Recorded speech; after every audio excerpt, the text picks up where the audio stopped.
चुनाव की तारीखें जैसे जैसे नजदीक आ रही हैं वैसे दमखम के साथ में जोर पकड़ता जा रहा है चुनावी प्रचार।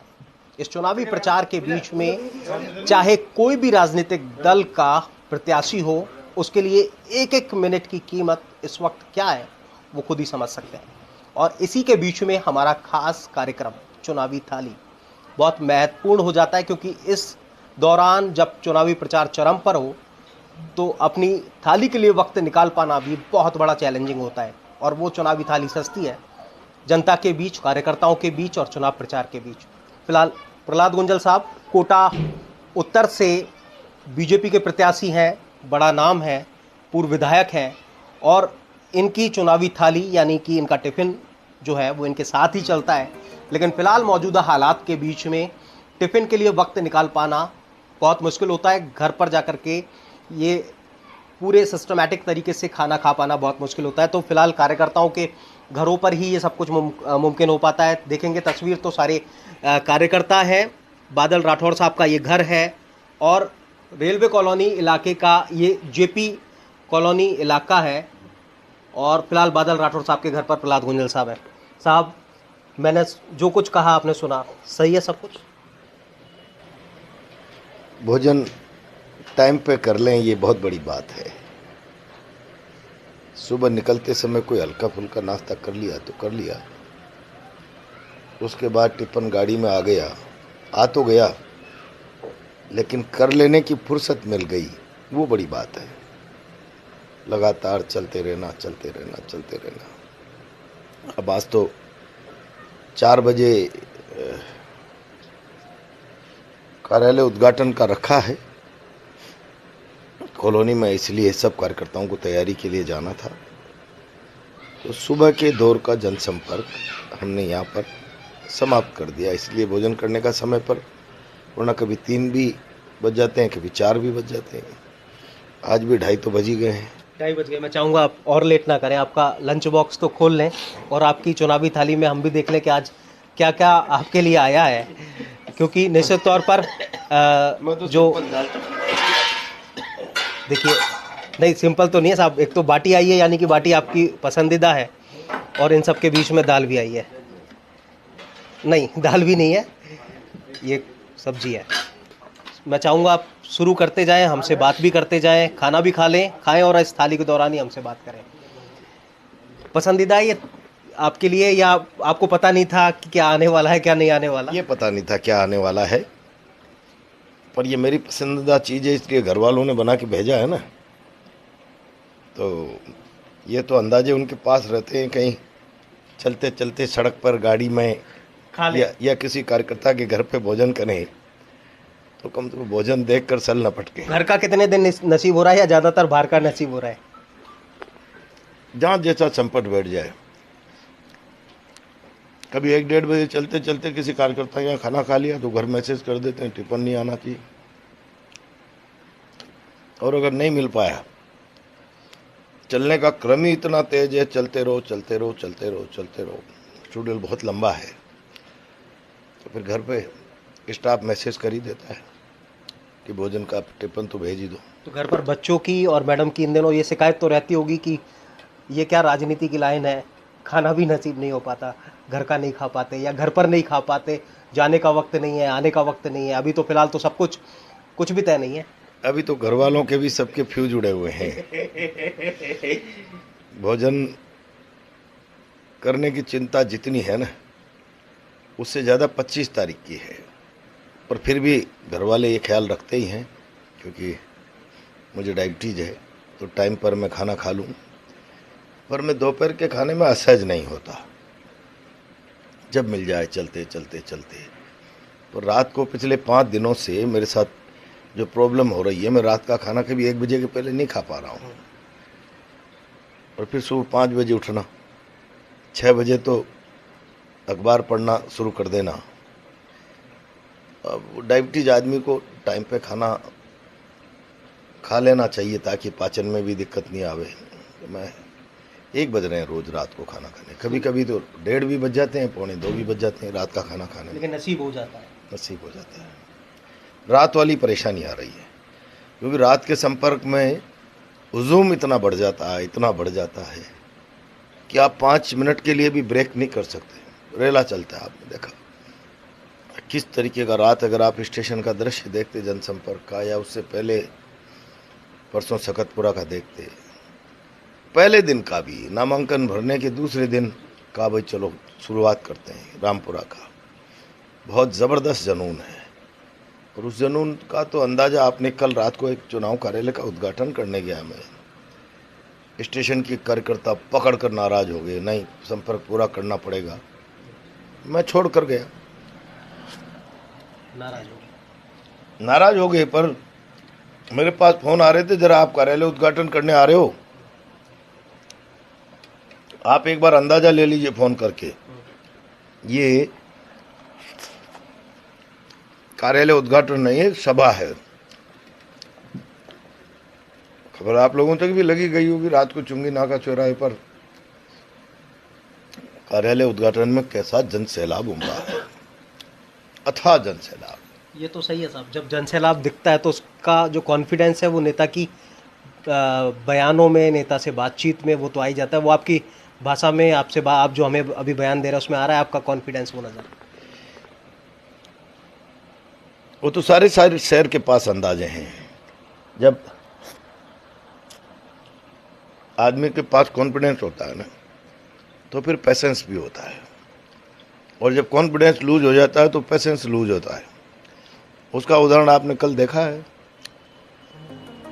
दादी छात्रावास में एक 83 साल के उम्र दराज वरिष्ठ नेता ने एक नई महिला पत्रकार के साथ किस प्रकार की बदसलूकी की है, किस तरीके से चिल्लाहट, ये चिल्लाहट नहीं बौखलाहट, पेशेंस लूज हो गया। आप मान के चलिए, अगर आप भोजन के समय से थोड़ी देर पहले आते हैं,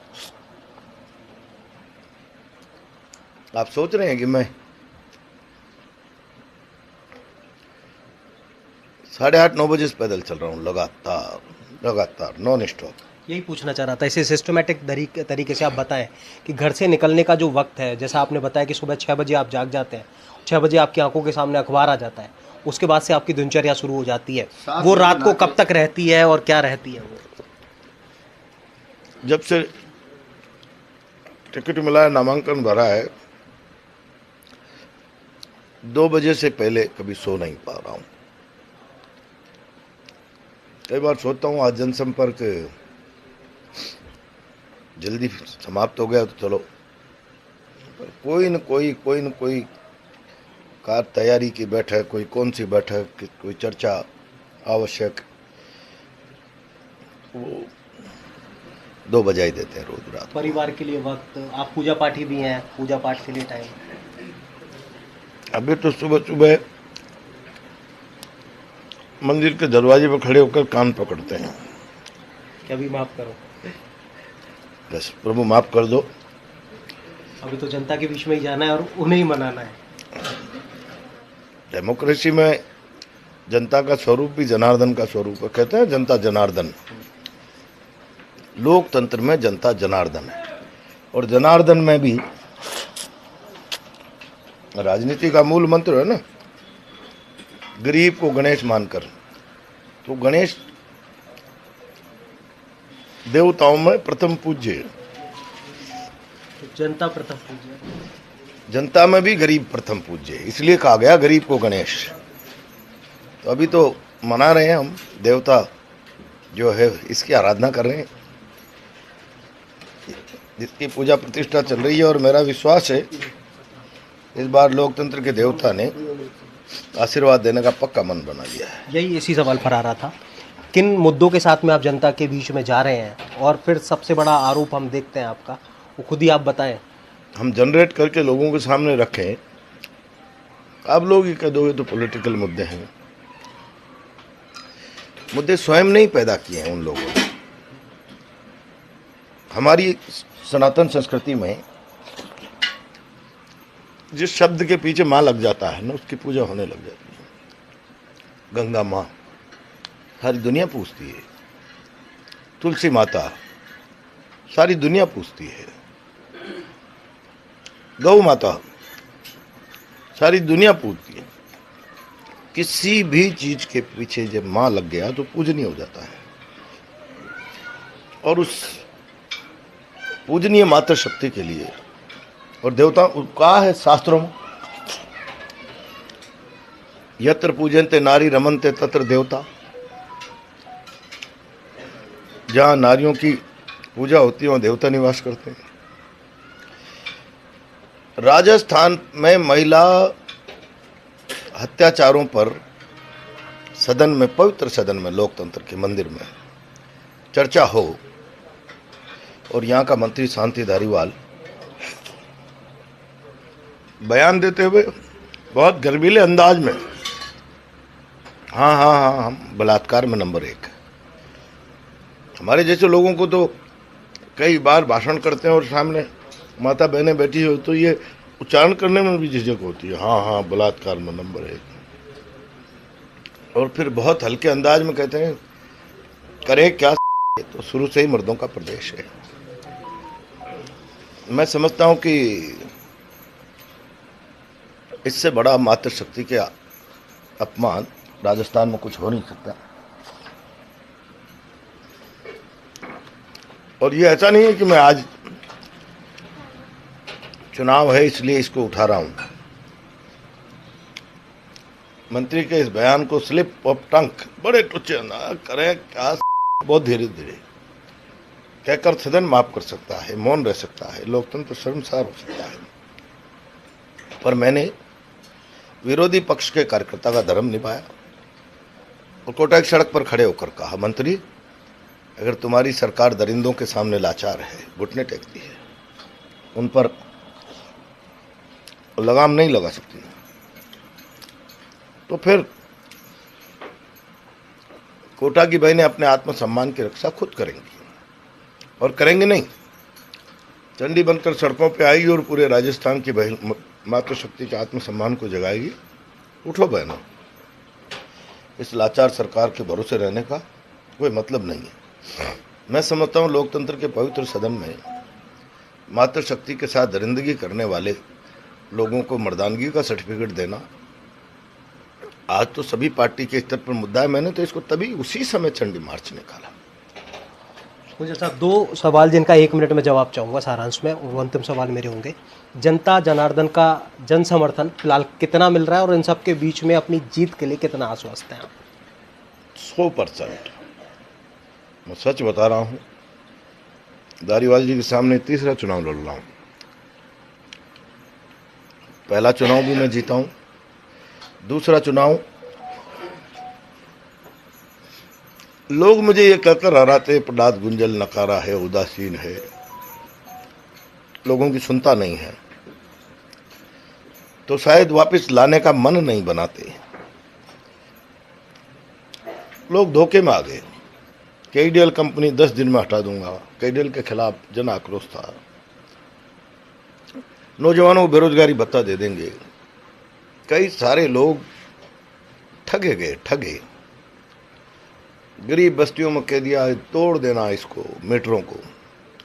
मेरे आने के बाद बाबू बस्ती में मीटर तोड़ दिए लोगों ने, 10-10 दिन जेल रहे बेचारे गरीब।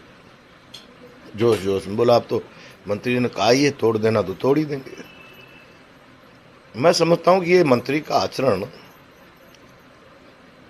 एथिक्स से हटकर था। और वो कहते प्रहलाद गुंजल लाया है मैं हटा दूंगा, आप एमएलए लाया तो आप तो ताकतवर मंत्री हो गए, मुख्यमंत्री भी को भी सुपरसीड कर लेते हो आप तो कई बार। क्यों नहीं हटा पाए आप? जनता जवाब मांग रही है। इस कारण से मैं हार गया, वरना हारने का कोई कारण नहीं था। अब लोगों को पछतावा है यार। प्रहलाद गुंजल 24 घंटे लोगों के लिए एक टांग पर खड़ा रहता था। रात के 2 बजे बिजली चली गई साहब, 1 घंटे से, इतनी छोटी बात के लिए साधारण आदमी मुझे कॉल कर सकता था। उसको लगता है अब मैं यार धारीवाल के दरवाजे दिन में 2 बजे जिल्लत महसूस करता हूँ यार, जिल्लत, अपमान। आदमी सब बर्दाश्त कर सकता है, लेकिन जिल्लत जब होती है ना तो घुटता है। ये शहर घुट रहा है धारीवाल जी के अपमान से, त्रस्त है। और इसीलिए मैं आपको गारंटी से कह रहा हूँ 100% इस बार लोग, मैंने ये कर दिया और मैंने ये कर दिया, हो तो सोनिया गांधी ने, राहुल गांधी ने बता दी ना आपने क्या कर दिया। आपने इतना पैसा खाया है कि आपका सारा का सारा काला चेहरा सोनिया जी ने पोता, और फिर गहलोत जी ने सफेदा लगाने की कोशिश की, तो फिर राहुल जी ने और पोत दिया। नहीं, भारत जोड़ो यात्रा में एक कांग्रेसी ने इस छोर से उस छोर तक मुझे कहा कि ये तो महाव्रत है, अब जिसका चेहरा इसी में काला पोता हो कांग्रेस के नेतृत्व ने, अब उसको सफेदा पोत के पता नहीं क्या नेगोशिएशन हुए, कितनी लेन देन हुई है, आम शहर में चर्चा है, तो शहर सफेद थोड़ी मान लेगा भाई। मैं थोड़ी कह रहा हूँ भ्रष्ट। राहुल गांधी और सोनिया गांधी ने कहा महाभ्रष्ट, और कांग्रेस का एक एक व्यक्ति कहता है इसके लिए राजस्थान में। तो मुद्दे अपने आप साफ हैं और जाना होगा। तो शुक्रिया हमसे बात करने के लिए। प्रहलाद गुंजल, चुनावी थाली के साथ में कैंपेन जोर शोर से है, जीत के लिए आश्वस्त है, और साथ में जो मौजूदा मंत्री हैं और इनके सामने कांग्रेस के प्रत्याशी कोटा उत्तर से ही शांति धारीवाल कई सारे आरोप के साथ में उन्हें उनकी घेराबंदी जो है वो भी करते हुए नजर आ रहे हैं। तो आज की चुनावी थाली में कोटा उत्तर से बस इतना ही। फिर कहीं और से मुलाकात होगी, किसी और विधानसभा क्षेत्र के और प्रत्याशी के साथ मुलाकात होगी चुनावी थाली पर। नमस्कार।